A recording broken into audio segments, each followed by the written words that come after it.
The point guard dance continues for the Indiana Fever. They have two new players. That's great. They needed guard depth. They also lost the game to the Wings. That has a lot of fans scratching their heads. We're going to break down all of it right here on this Fever Report version of Locked On Women's Basketball.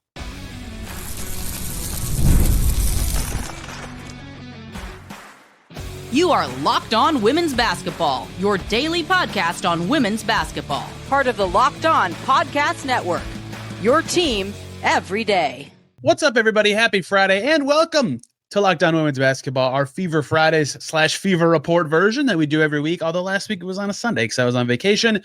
I'm Tony East. I've been covering the Fever since 2020 and currently doing so for the IX, where you can find all of our reporters who host Locked On Women's Basketball and cover every single WNBA team and many major college basketball conferences. Today, the land of the Fever, they play later today, so kind of towing the line between what their most recent thing was and what's coming without getting too ahead of myself, because there will be potential changes to their outlook in as many as 4 or 5 hours. But they're in a weird spot with their guards. Last week, we talked about the running situation that they had in Phoenix, where not only did they lose, they lost Sydney Colson and Kyra McDonald for the season, while Caitlin Clark was also out. Just a devastating end to a road trip for the Fever. But I also talked about and explained how their hardship situation might kind of progress. And it got to this point where Odyssey Sims and Kyra Lambert have now joined the team. We'll talk about them later. We'll actually hear from them later. Both their introductory little pressers that they did with MediaWare this week, you can just hear straight from them. Many of you might have already seen it, but if you haven't, you'll hear it here. We'll talk about what they bring, what the mechanics of that were, as far as I understand it. The hardship stuff can be a little confusing, but I want to start with the first game Sims played in, which was Fever Wings on Monday. Look, and I also talked last week about why the Fever's win over the Sky was so important, because they were about to enter a stretch of schedule that was Chicago, Dallas, DC, Connecticut. They play the Mystics later today and then Connecticut on Sunday. Important stretch for the Fever as the playoff race is tighter right now, and they have this stretch right now. They're in the middle of, they're halfway through it, where they're playing the teams with the worst full records in the league. They needed to clean it up. That Wings loss does hurt.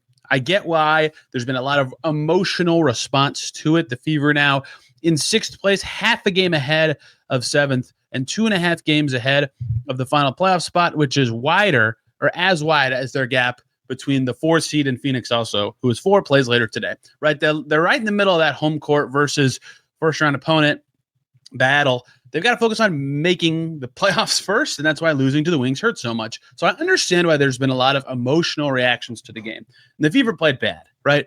And that's why I actually would start with talking about that game. There's been a lot of discussion about the last one possession, and it was a one-possession game, which is why the last possession gets a microscope, and a lot of discussion about who played and when that I think just misses the point of what happened in this game. The Fever stunk, right? 5 for 9 for Natasha Howard. She was solid. Aaliyah Boston, 5 for 10, 14 points. Those two were good. Everybody else had some struggles going their way. Maybe not Sophie Cunningham. She was solid, but Kelsey Mitchell was a little off from the field and couldn't quite distribute the same way she did. She had 8 assists against Chicago, just 2 in this game. Lexi Hall, their 5th starter right now, missed all of her shots. 3 turnovers for Mitchell and Hall as well were both very painful. And then the bench was dreadful. 1 for 6 for Dantas, 2 turnovers. Bree Turner actually had some solid minutes to start the 4th quarter. Chloe Bibby made shots, but had 3 turnovers, including just a complete record scratch of an inbounds pass right to a Wings player in the second half. She was making shots. She was the only bench player making shots, and yet her plus-minus was -15. Michaela Timpson had little impact and had some struggles with some rebounds, getting swarmed under the basket where she had some turnovers. Odyssey Sims, granted, it was her first game. She went 0 for 4. The playbook when she was out there running the show was very limited. I believe her first 2 possessions of the game, the same play was called on both plays. And I'm not even saying that's a bad thing. I think that's just the options that the Fever had. The first play, Kelsey Mitchell turned it over. They went right back to it on the next play, right? So a lot of this game has come down to 2 discussion points that I just think are, quite frankly, not nuts, but way too missing the forest for the trees kind of thing, where one thing is people are talking about the rotation. The rotation. What is the rotation? There is no point guard right now. Odyssey Sims is the only natural point guard on the team. She had been on the team for about 2 days, and she clearly didn't have the full playbook unlocked. So the rotation was starting lineup with the best lineup they had was their starting 5, who actually played pretty well together, but has no point guard. And every bench player stunk. So the rotation is figure out who you can pray gets on the floor with the starting five and has some success. Funnily enough, during the game, there was only one moment where I thought, that's an interesting sub. It was in the second quarter. Chloe Bibby, this was her best stretch of the game. She was making shots. She had a three early in the quarter that cut the lead down to 10. She hits another three in the middle of the quarter. She was playing pretty well, right? And then she exits the game. I can't remember where her exact sub is. For some reason, I am just completely spacing it. But she exited the game for Lexi Hall, who was in some foul trouble. And I thought, that's an odd sub, right? Chloe Bibby's playing well. They're trying to use her even as more of a perimeter player. And it was 20-31 Wings were ahead at the time that this sub happened. And Paige Becker scored right away after that with an and one. So they were up 14 right then. The game was tied at halftime, right? The sub that I thought was bad basically was the start of a Fever run, right? So clearly it worked, right? That was a good time to sub. And for the rest of the second half, the bench players just weren't effective enough to merit any sort of rotational shift in the game, right? Simpson was struggling, battling on the inside with a physical Wings front line. A lot of rookies struggle with Maisha Hines-Allen when I covered the Fever 4 years ago. Emily Enksler, I was talking to her about her welcome to the W moment, and she brought up Maisha Hines-Allen and her toughness, right? Leah Rue was dominating and spreading the floor. That's a tough task for a rookie big. They just couldn't get enough out there. So I guess the Bibby sub was the only thing that I thought, that's odd. And then it worked. And everything else throughout the game, I thought, just made sense. If anything, I thought the wing sub pattern was weird because they had a weird lineup on the floor that went on a run in the third quarter, and they stuck with it for too long. And they were just chasing their tail, trying to get the right lineups on the floor in the fourth quarter as the Fever mounted a comeback and the Wings couldn't score. Yet they came up short. The players did not play well. You could say that's because of who's together, but they didn't have a lot of options. They were just clunky, right? The Fever were dreadful shooting twos in this game, something like 46%. And they had more. This is it. They just had more turnovers than assists. They are 0 for 7, I believe. 0 for 6, the Fever are this season. When they have fewer than 17 assists in a game, they had 15 in this one. The Wings defense did a good job of kind of baiting the Fever into a little too much dribble. They weren't getting through traps. They weren't flowing very well on offense. A lot of clunky late clock possessions. I just think they were executing poorly and not as connected as they were in previous games against Chicago, who is an awful offense. The Fever had their zone defense turn into transition chances that allowed them to score 92 points. I think in this game coming up, they play the Mystics tonight and the Sun on Sunday. They will need two things to happen. They need their defense to turn more into offense, like against Chicago, and they'll need their point guard reserves that they now have in Sims and Lambert. Who knows how much Lambert will play, but especially Sims, to just get them a little more organized and connected. That's a tough ask for people who have been on the team for about a week, but I think that will go a longer way than any rotational shift or the last play that the Fever get the ball down one. They did a great job to come back to get to this point, and they have transition chances. Every single coach wants the transition chance, right? Kelsey Mitchell's pushing, and Natasha Howard's running up the floor after getting the board, and there's like kind of a little, looks like Mitchell might be able to do a back cut. And I asked Stephanie White about that after the game. Why did she call timeout earlier, or if she considered it? Because no coach is calling a timeout in the transition chance. None. So the gripe is that she called it too late when she finally called the reset timeout. That I understand. I think she would, and then she admitted that, right? If it could have been closer to 3-4 seconds left, that would have been great. They didn't get a great shot because of that, but I totally understand going no timeout. I'm not absolving the coaching staff of any blame, right? They lost the game by one. Everybody could have been better. I just think that the execution in this game was not where the Fever needed it to be. And it's the story of their season where they've been up and down all year, and they could hit a high again tonight against DC, and everybody will forget that Monday happened. But I think for this team in this exact moment where they're waiting on Clark and they don't have McDonald and they don't have Colson, and their point guard situation is totally different, they need to be very principled, right? Execute very well. They need to limit their turnovers because they need as many chances as they can get if they're going to be less organized. And they need their defense to be a part of their offense, which is something they've told us in the media space all year, is that when they're defending well and turning that into offense, that's when they're at their best. If they can do that, they will make this Wings game one that's forgotten. The Wings don't stink, but that should have been a win that the Fever got. Okay, more to get to. The point guard situation, Sims and Lambert, and so much more about the current state of the Fever coming up here on Locked On Women's Basketball. But first, everybody, let me tell you about Monarch Money. Most people cannot name all of their financial accounts or even what they're worth, whether it's 401ks, properties, investments, and more. And you don't have the full picture, you can end up leaving money on the table. That's why there's Monarch Money. It's an all-in-one personal finance tool that brings your entire financial life together in one clean, easy-to-use interface right on your laptop or right on your phone. They do the heavy lifting for you. You can link all your accounts in minutes, see clear data visuals, get smart characterization of your spending, and finally feel in control of your money. You don't have to touch a spreadsheet to do it. If you have subscriptions you forget you're paying for, Monarch Money will show you. They spot all sorts of things. They can cancel them. If you're budgeting with a partner, great. Set your goals, independent goals or joint goals, review your finances together, see everything in one place. Don't let financial opportunities slip through the cracks. Use code LOCKDOWNNBA at monarchmoney.com in your browser for half off your first year. That's 50% off your first year at monarchmoney.com with the code LOCKDOWNNBA. Back here on Locked On Women's Basketball, the Fever Report version every single Friday. Thanks for making us your first listen today and every single day. If you're interested in the men's counterpart in Indy here, Caitlin Clark, great relationship with Tyrese Halliburton. I cover the Pacers as well, Locked On Pacers every single day. They're in deep offseason mode right now. Let's continue here, talking some Fever. They have two new guards. They needed it. This is very complicated. So here's how they have their guards. So to get a hardship contract, you have to have a player out on a multi-game absence and then have someone else miss a game. So Caitlin Clark was already on multi-game absence when the Phoenix game ended, but Colson and McDonald had yet to miss a game. This is how I understand the rules to work. Hardship stuff can be confusing. I've covered a lot of these before. I'm pretty sure I have this all down. So after the game the Fever played against the Sky, they now had a player with a multi-game absence and then another player, it doesn't matter which one, McDonald or Colson, that had also missed a game. They were eligible for, at that point, one hardship contract. And that's what Odyssey Sims got. She got the first one of those, and that was a 7-day contract for Sims. So it will expire. Then they played the Wings. And in that Wings game, that was the second game absence for Colson and McDonald, meaning now they were eligible for another hardship contract tied to those two players' absence. It even says so in the press release for this one. That one they used to sign Kyra Lambert, who has not appeared in a WNBA game before.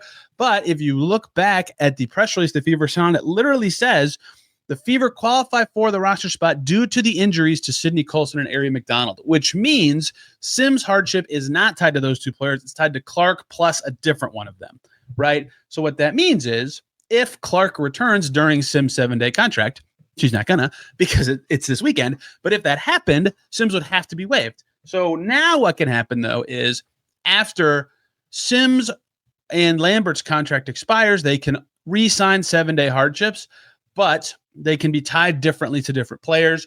And so keep an eye on upcoming transactional announcements for both of those players. But as long as Clark remains out, the Fever can have two hardships. Once Clark returns, they can have one, and it will be tied to Colson McDonald. That's how this works, and that's why they had to do one after one game and then one after another. And then the timing, I think, will be interesting to see how they kind of handle it with this Connecticut game because they have a big gap of time after that. If they try to line up their hardships at that point or if they try to assign them differently. I can't remember the day exactly that Sims signed, if it was the day right after the Sky game or if it went another day, because the 7 days, if it carried through the Connecticut game, that would obviously be very convenient for the Fever. But that's why they're able to have two new players, and they are both currently on 7-day deals that do have a finite endpoint. But of course, because it's a hardship, they could do another one as long as players remain out. So that is the function of how they were able to acquire the players that they did. Sims, of course, was in the W earlier this year with Sparks, where she played 12 games, averaged about 10 points and 3.5 assists per night, was playing pretty well. The Sparks have had players in and out. They let her go. And Sims, this has kind of been the story of her career since really like 2020. She was an all-star in 2019, and then since the Wubble, and I don't remember if she was involved in the Wubble or not, but she's dealt with injuries and hardships like crazy. Played 30 games for the Atlanta Dream in 2021, then 5 games with Connecticut, 2 games with Minnesota, a little bit longer of a stop with Dallas, then 9 games with Dallas, 15 games with the Sparks, then 12 games with the Sparks last year, now 1 game with the Fever. So she's used to these kind of start-stop situations, which in some ways is good, right? She can get up to speed quicker than some other players who are on a hardship. her debut at the Fever certainly did not look particularly good. From others who have covered her, the way I've had her described to me, she'll have a lot of games where she is quite solid. She averaged for Dallas last year in her however many appearances, 17 points a game. So most of her games she looks very good, but she'll have a couple floatier games. And I think you can give her grace when she doesn't know the Fever full playbook yet, that her debut was a little floatier. I think she'll be better even tonight against the Mystics and going forward. The lefty, I love lefty guards. She'll fit in well with Kelsey Mitchell in those moments. But I think the key thing for her to bring is not any scoring at all. It's distributing and organization and just point guardy control kind of stuff, if that makes sense. That's so obvious, right? I think point guard's probably the most important position in basketball. The Fever have been lacking that. And they've been really reliant on kind of, Kelsey Mitchell had 8 assists against Dallas, but creative ways to set up other players. Assisted baskets are easier to score, more efficient, more open. They've had trouble getting them, right? And so I think it's important for them to figure out whether that's Sims setting up more organized plays and better tempo, or whether that's a more concerted effort from everyone, how they can get better ball movement and timing and connectivity without the crop of point guards that they've had for most of the season. And Sims has the best chance of giving them that, I think, in the very immediate term until Clark returns. So I think her passing and timing and rhythm and cutting and all those little things that keep a defense reacting and active and moving and give them a chance to mess up, that is where I think you'll see Odyssey Sims provide the most impact and where she's been good before, right? Again, massive scorer with Dallas as recently as last season, but also in her stop with the Sparks last season, over 5 assists a game, right? With the Wings that same season, over 5 assists a game, right? She's had in her All-Star season, she was a 15-5 player, right? If she can get closer, and I don't know what her minutes will land at with the Fever because those situations I'm talking about were 25 plus minutes per game moments. I'm not sure she'll get that high with the Fever, but if she's playing 20 to 25 minutes right now with the Fever and she's getting, 11 and 4 a game, that might be a little rosy of a projection, but something, quasi that, I think that'd be huge. But the passing is more important than the scoring because the Fever have lots of talented scorers, good enough shooting, right? If their spacing looks good, also, that makes them look way better. Spacing principles, that's something they were lacking in a little bit with some players playing out of positions. And that's, again, where a point guard helps, get everybody organized. And it always helps. Something I like to ask about is a point guard's relationship with the coach. If they kind of can feel each other out and you feel what the game needs, as Sims and Stephanie White grow together, that will also help this situation. So keep an eye on Sims. I think she's also more naturally point guardy, but they also added Kyra Lambert, who I will admit it is my job to know things. It is my job to ask questions, to find things out. I know nothing about her. I have never seen her play a game in my life. She's never played in the W, which is part of this. And she played in college. Her last season was in 2020-21 with Texas, and then with Duke a couple years before that. Now, to be clear, she was an overseas pro for a few years. She's not like a rookie to pro basketball, but this is her first WNBA stop where she might make her debut in the pros. So I truly don't know what her natural skill set is, if it's more scoring, if it's more distribution, but it's a guard who is healthy. That's what the Fever need right now, and we'll see what he actually brings. And what Stephanie White explained is that recommended by Bree January. Bree January has connects kind of in the world of basketball, both overseas and domestically. She's coached in a lot of places. She's well connected, and she was a big part and helped with Kyra Lambert coming in. So that's a big reason why she's on the team, is that sort of, connection and recommendation. So again, I can't tell you, like with Sims, what her past is, what her skill set is, how specifically she'll be able to help the Fever. I would just project, given that she has never played in the W before, that she'll be more so like an emergency guard, right? She'll play if it's, foul trouble or if it's a blowout or something like that. But you need that. You need ball handling, right? If Kelsey Mitchell, if God forbid, if any other guard gets hurt for the Fever, like very short term before Clark returns, and knock on wood, if you can, like Kyra Lambert will play, and you need to have somebody on your team ready to go who knows the playbook. Like the situation they were in after the Phoenix game, you never want to be back in that situation. So insert depth, Kyra Lambert, 7 days. Perhaps she makes her W debut, which will be very exciting. Let's hear from these two, right? I can talk up and down about how they're on the team, what they'll bring, what they do, all that. That's great. How about they just explain their situation? So we talked to Sims, we talked to Lambert this week at practice. You've seen Sims play, but here's what they have to say about the Fever, their opportunity, and more coming right up here on the Fever Report version on Friday of Locked On Women's Basketball.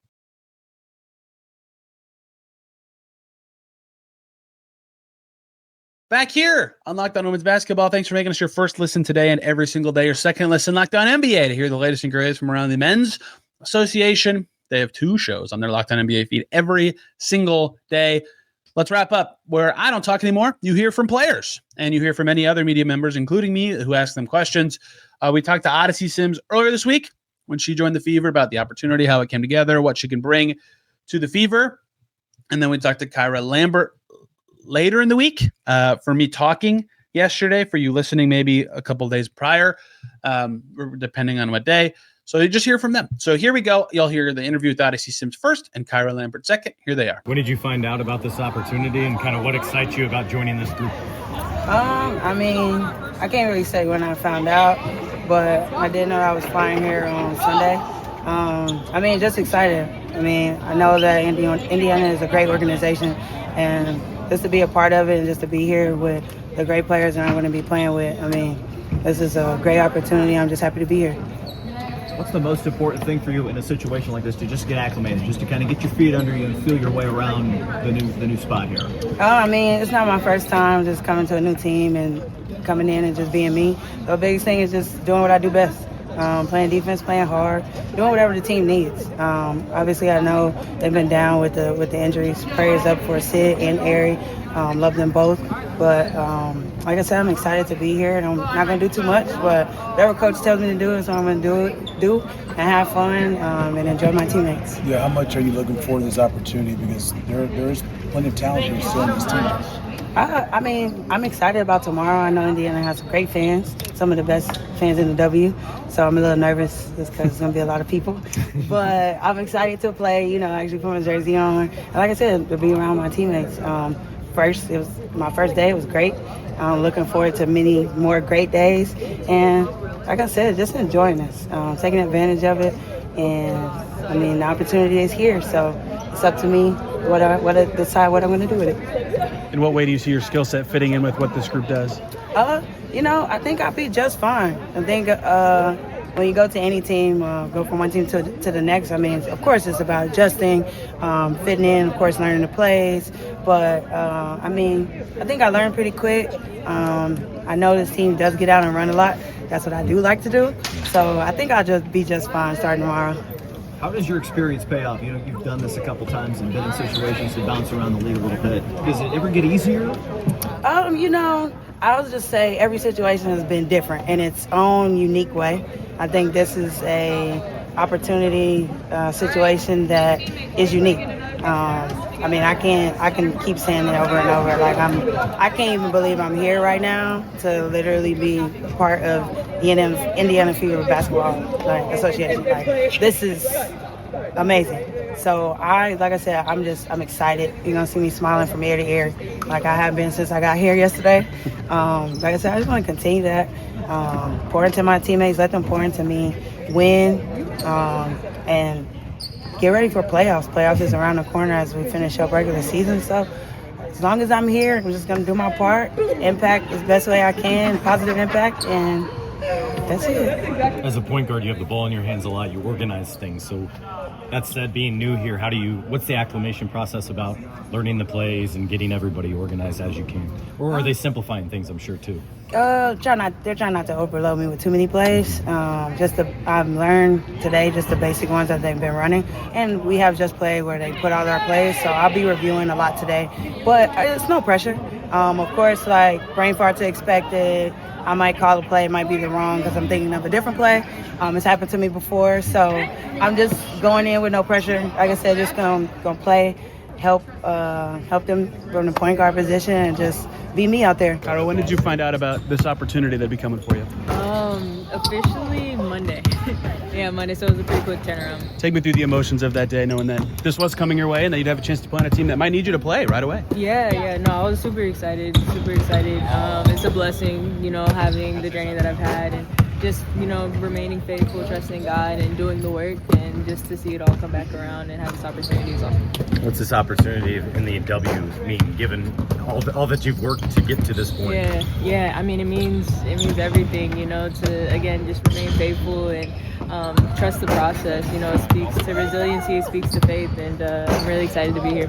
What's your familiarity, if anything, with this team, with staff, with how they want to run things? Yeah, I mean, I've been watching the W for years. I mean, it's the best basketball in the world. So, you know, I've been watching and I've been studying. And, you know, to be able to watch it and see it from, you know, a professional, you know, point of view has, you know, just helped the transition. And the girls and the organization have been great in welcoming me here and just getting me up to speed quickly. So I'm really excited to join the team. How does your game kind of fit in with their system and vice versa? I mean, I think it fits in perfectly as far as just, you know, running and gunning, getting the ball out quick, pressuring on defense, really bringing intensity and physicality. So as you're recovering from the ACL injuries that you went through in college, is this the dream, the vision for you coming through that, or did that kind of seem far-fetched? No, it never seemed far-fetched. I mean, I just, you know, did the work. I trusted the process. Again, staying faithful and trusting that God's timing is perfect, and here we are. Kelsey talked about culture and character with this team as they welcome all these new players in this season. Your first impressions on day one here, what that means, what that feels like.